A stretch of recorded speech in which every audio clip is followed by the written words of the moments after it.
অস্থির। বাঁধনের উপর আমি অনেক বড় ফ্যান, অনেক স্বপ্ন নিয়ে আমি সিনেমাটা দেখতে এসেছি। গল্পটা খুবই সুন্দর ছিল, পরিবার নিয়ে দেখার মতো বেশ সুন্দর ছবি। স্টোরির টুইস্টিংগুলো অনেক ভালো ছিল। অর্চনা গোপ, খুনসহ ধর্ষণ। এসব আমরা দেখে আসলাম, খুবই ভালো, খুবই জমজমাট থ্রিলার। কিন্তু প্রমোশনটা কেন টিমটা এত স্ট্রংলি করলো না কে জানে। খুব ভালো একটা ছবি হয়েছে এটা। আমাদের যে এই যে নারী কেন্দ্রিক যে স্বাধীনতা, নারী থেকে যে দমায় রাখার চেষ্টা, সেই চেষ্টা থেকে যে একজন নারী বেরোয় আসতে পারে, এটা হচ্ছে এই সিনেমায় প্রকাশ পেয়েছে। অ্যাক্টর, প্লট সব কিছু একদম অ্যামেজিং ছিল। ইভেন এটা হচ্ছে আমাদের অনেক রিয়েলিটির সাথে relatable, so I think it was a very very great movie. মোট টোটাল 5টা ছবি দেখছি ঈদে, যতগুলো শুধু টগর বাদে সবই দেখছি। এশামাটা সবচেয়ে বেশি ভালো লাগছে অনেস্টলি স্পিকিং। তবে এই ধরনের ছবি মানে বাংলাদেশের মানে ওই লেভেলের মানুষজন বুঝবে, সবাই বুঝবে না। খুনসহ ধর্ষণ, লাভ কেস না?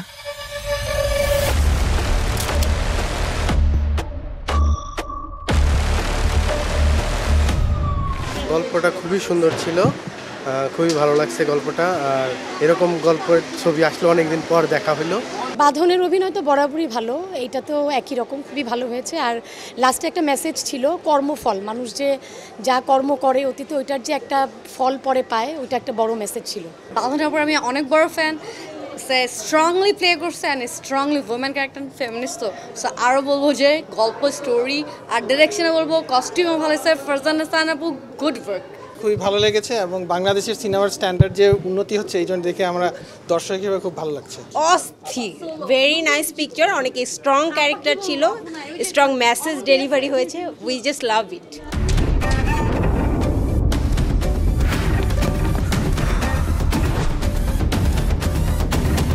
আমার মনে হয় বাংলাদেশে এই প্রথম আমি এত ভালো একটা মুভি দেখছি। I feel like women lead আমি খুবই পছন্দ করি, সো এটা অনেস্টলি অনেক ইন্টারেস্টিং ছিল। স্টোরির টুইস্টিংগুলো অনেক ভালো ছিল, মানে একদম ফার্স্ট থেকে লাস্ট পর্যন্ত প্রত্যেকটা পার্ট আমরা অনেক এনজয় করেছি। পুরো অন্যরকম একটা ছবি এবং আমরা যেটা এক্সপেক্ট করিনি সেরকম কিছু ঘটনা ঘটেছে। সো এটা আমাদের জীবনেরই হয়তো একটা গল্প। তো আশা করছি এরকম ভালো ছবি আরও আসবে। পরিবার নিয়ে দেখার মতো বেশ সুন্দর ছবি, কাহিনী ভিত্তিক, অনেক ভালো লেগেছে। স্যার আমি খুন করি নাই স্যার।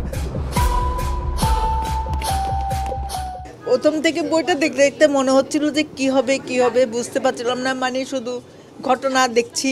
কিন্তু শেষে লাস্টটা এত যে ভালো, ফিনিশিংটা এত সুন্দর, মানে অন্যরকম ভালো। সবার ক্ষেত্রে একটাই বলা যায়, এত অনেস্ট অ্যাক্টিং প্রত্যেকটা জায়গা থেকে, কোথাও কোনো বাহুল্য আমি পাইনি এবং কোথাও কোনো মেদ পাইনি, না গল্প বলার ধরনে, না গল্পে এবং না অভিনয়ের জায়গাতে।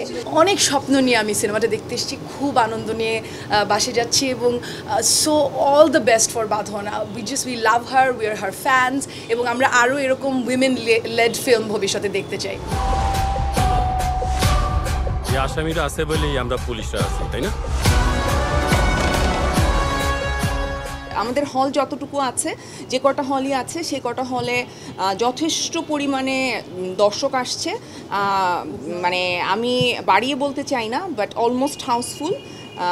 ধরেন অলমোস্ট হাউসফুল হওয়ার পরও হাউসফুল বলা যেতে পারতো, বাট আমি এটা বলতে চাই না। আমি চাই যেটা সত্যি সেটাই মানুষ জানুক, বাট তারপরও মানুষ আমাদেরকে সাপোর্ট করুক, আমাদেরকে আমাদের জন্য সাপোর্ট করুক, আমাদের গল্পের জন্য সাপোর্ট করুক এবং আমাদের কাজের জন্য সাপোর্ট করুক।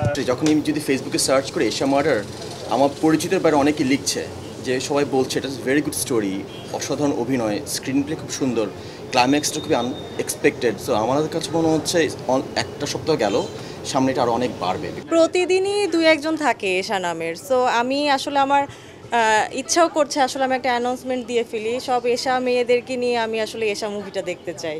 সো এটাও আমার একটা প্ল্যান আছে।